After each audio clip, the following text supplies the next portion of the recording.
Krenut ćemo od politike, mada o tome pišu i ostale novine. Uhapšena trojica napadača na vaterpoliste.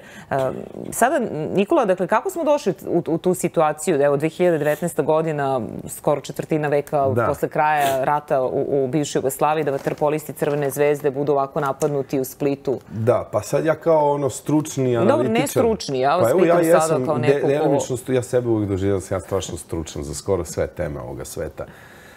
Pa mislim da prvo Split je vrlo specifična sredina. Oni su vrlo, koliko ja znam i po pričama i po svemu, ima jedan naboj oko te stvari. Drugo, pretpostavljam da ono na što su oni reagovali je Crvena zvezda, što isto opet ima jedno simboličko značenje za njih u tom smislu. Vaterpolisti su, mislim, krupni momci, tako da je velika, po meni, hrabrost da sad neko napada vaterpolistu. Ja razumijem da je napali su šahiste, zvezde,